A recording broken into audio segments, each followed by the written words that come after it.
Bonsoir mes amis. Aujourd'hui nous allons discuter les... حبس وخنسولك واحد السؤال. Oui, vas-y. تي مغربية؟ Oui, et je suis fière. والناس ديال فرنسا كيهضروا بالدارجة. Non, jamais.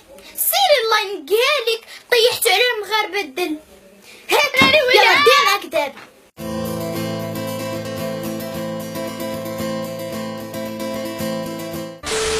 بلا شك عرفتوا الحلقة ديالنا اليوم.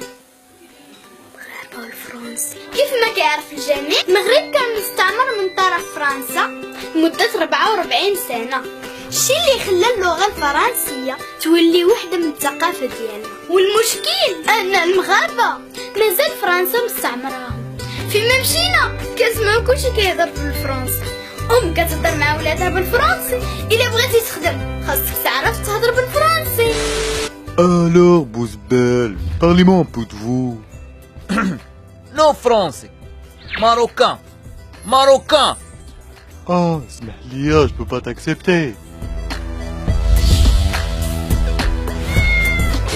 الشيء اللي خلى المجتمع المغربي ينقسم إلى قسمين. القسم الأول هما الطبقة الهاي كلاس، أما القسم الثاني هما حنا ولاد اللوبيا والعيش شاك جور. ندوزو دابا لهادوك الناس تيساليو معانا بالفرنسي في الفيسبوك وكيعجبك غير في ليستاتي ديال فيسبوك، اما ملي كيمشي للمدرسه وبالضبط الحصه ديال الفرنسيه تيولي يهضر بحال هكذا. La vérification des conditions de la santé du monsieur du oiseau emporté au Yémen par les tests nécessaires. بتحطي نفسك في مواقف بايخة.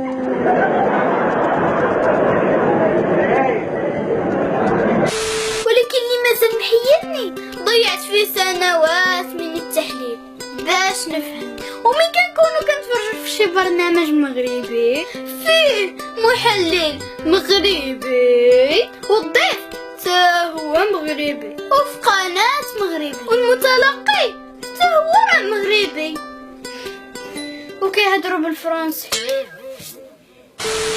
هادشي كامل ولا عادي عندنا، ولكن ميبقاش فيكم الحال. حنا المغاربة ولينا كنعلموا الاجانب يهضروا بالدارجة. ومالا الدارجة ماشي راجل. كيفاش ما نتعشاوش؟ كيفاش ما نتعشاوش؟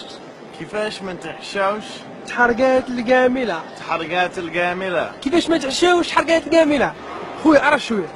خويا عرف شوية. لحظتك الله يحفظك راه شوية وات؟ الله يحفظك راه شوية. لحظتك راه شوية. مكاينش معامل مكاين. في الآخر بغيت نوجه واحد الرسالة المغاربة كامل. المخرج عافاك دير واحد الموسيقى حزينة. هضروا بلغتكم، مابقاوش تهضروا بلغة الناس، هادشي راه عيب. وراكم عيقتو، عطاو لغتكم قيمة كيف ما كتعطيوها البراني. حبيت انت هاديك الموسيقى مغربية حتى للموت.